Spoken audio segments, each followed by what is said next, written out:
artistique, tout en répondant aux besoins et au plaisir de bouger.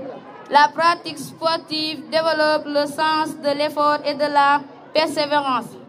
C'est pourquoi l'enjeu des compétitions scolaires constitue à former l'élève à la prise en compte permanente de l'autre pour se constituer personnellement dans un projet de jeu en faveur de tous les acteurs. C'est en même temps une éducation à la socialisation de l'enfant.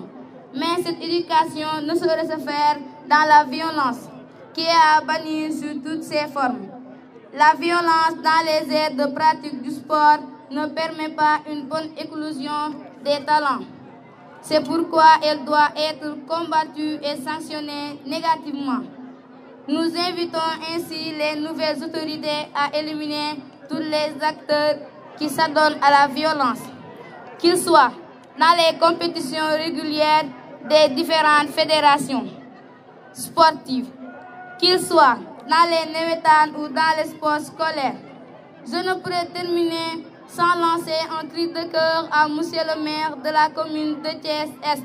pour les écoles de sa circonscription. Beaucoup d'écoles comme Demba Diakhaté, El Hadj Boubacar Ndiaye et Darussalam 1 n'ont pas de terrain de sport. Nous vous demandons, nous élèves de ces écoles, de nous aider à avoir des terrains de sport dans nos établissements respectifs. Merci de votre aimable attention. De Thiès-Est, Monsieur le représentant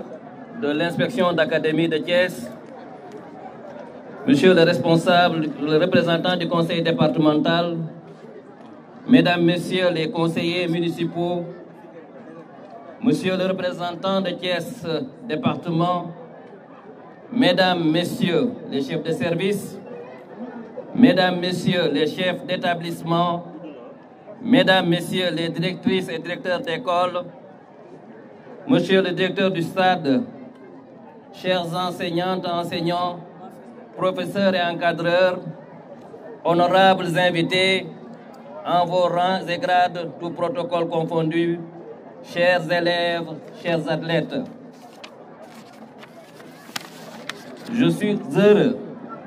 en ce jour solennel d'ouverture du championnat du sport scolaire de l'IEF,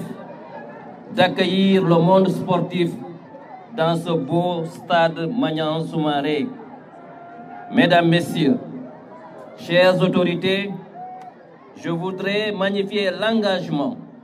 et l'accompagnement de Monsieur le maire, Maître Ousmane Diagne, pour sa contribution à la mise en œuvre de la société éducative chère au président de la République et au ministre de l'Éducation nationale. Cette cérémonie est la rencontre de deux ambitions communes, celle de développer le sport scolaire à la base, conformément à la lettre circulaire ministérielle 3453 du 11 octobre 2024 portant institutionnalisation du championnat national de sport scolaire. Nous instruisons d'organiser au niveau IEF des compétitions et les finales au niveau du district du sport scolaire de Thiès-Ville. Monsieur le maire, vous n'avez pas attendu que l'école vienne vers vous. Vous êtes venu nous soumettre un projet d'accompagner les élèves dans le domaine du sport. Et par un dialogue de gestion fécond, nous voilà dans une belle aventure qui nous mènera à coup sûr vers un succès éclatant. Je peux dire, sans risque de me tromper, que nous inaugurons avec bonheur une nouvelle ère de gestion décentralisée de l'éducation. Vous vous êtes investi personnellement. Vous avez mobilisé vos équipes et vos moyens pour accompagner la jeunesse de votre commune. Ensemble, nous joindrons nos efforts pour encadrer, éduquer et former des citoyens modèles en bonne santé, actifs et compétents. Le choix du thème de l'édition 2024-2025, le sport scolaire, apprendre l'excellence et cultiver la tolérance,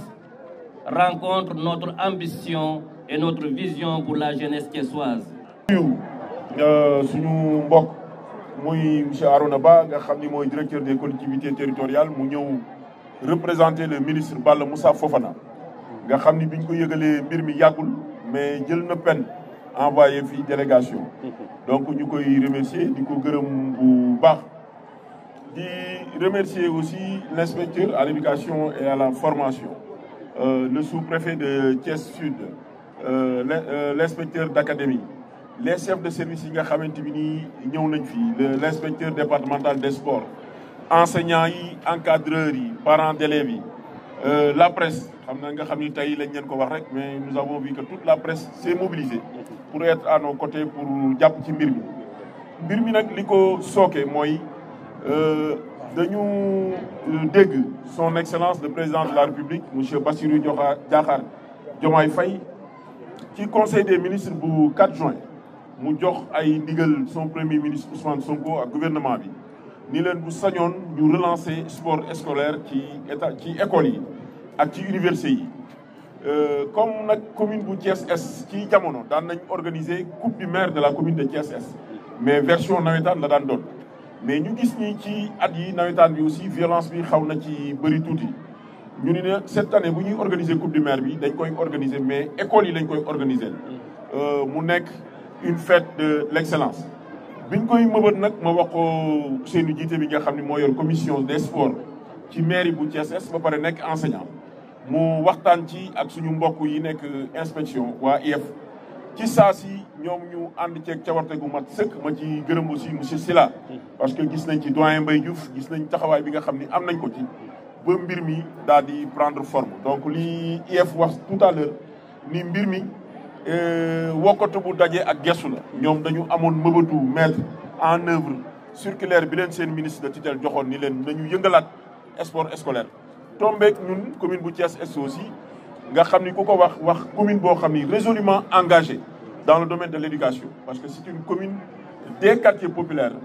moo tax dañuy bëgg toujours nekk ci wetu école bi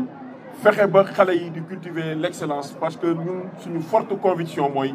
le meilleur moyen d'ascension sociale fii ci Sénégal c'est d'aller à l'école moo tax ñu bëgg gone yëpp dem école dem école ba pare toog fa donc jàpp nañ ni compétition bu mel nii dina indiwaat beneen dynamisme motivation bu bees ci école yi parce que xam nañu souvent xale yi ñuy tànn pour ñu ñëw di football ci compétition yi souvent xale yi dàq jàng ci école yi la donc xale yi buñ ci bëggee bokk day tax ñu gën a góorgóorlu ci njàng mi mais surtout sport daf lay jàngal li ñuy wax fair play parce que da ngay gagner des fois ñu gagner la donc loolu dina bokk ci li enseignants yi di jàngal suñu xale yi ci salle de classe yi muy fair play ñu mën koy ñoom it di ko gis di ko dund di ko gën a mën a doxal donc loolu rek moo nekkoon solo mbir mi fexe ba li président de la république mëbët ñun ñu mën ko réaliser sur le terrain su ko defee suñu yeneen mbokku maire yi suñ ko gisee bu ko maire yi bu nekk defee je crois que sport scolaire dina dundaat parce que bi ñuy nekk école ñun daan nañ ko def mais nous avons vu que ces 20 dernières années là l'UASU avait disparu sport bi xawoon na disparaître ci établissement scolaire yi loolu la ñu bëgg a dundalaat donc ñu ngi ciy gërëm bu baax waa IEF di ci gërëm enseignants yi ak encadreurs yi parce que gis nañu ñun dañu ñëw rek accompagner mais ci suba ba léegi gis nañu ñoom ñoo fi nekk di toppatoo organisation bi di toppatoo lépp ñu ngi gërëm ñëpp ñi nga xamante ni jàpp nañ ci journée bi du ma fàttee gërëm mon frère et ami Cheikh Bamba Dièye muy directeur général de l'AIBD parce que xat-xat yi moo tax xëy na teewaayam ak taxawaay bi nga xam ne waroon nañ ci mën a gën a taxaw mais incha allah au cours des compétitions dinañ ci gën a ñëw parce que l'idée est que la compétition ne dure pas très longtemps su ko defee ñu mën a prévoir des récompenses pour que bépp école boo xam ne rek participer nga ci mbir mi bëgg nañ soo jugee ci bu compétition bi jeexee nga mën a am ay moyens yoo xamante ni yu ñu mën a defee sport la. dégg nañ aussi mëbët yu fi xale yi wax yu mel ni école Darou Salam yu mel ni école R102 di wax ni ñoom amuñu terrain boo xamante ni dinañ fay mën a tàggat seen bopp bu neexee yàlla incha allah la mairie de Thiès Est dina mobiliser les moyens qu'il faut dinañ fexe ba trouver leen un site aménagé pour leur permettre de faire leur activité sportive. Je vous remercie. Merci beaucoup.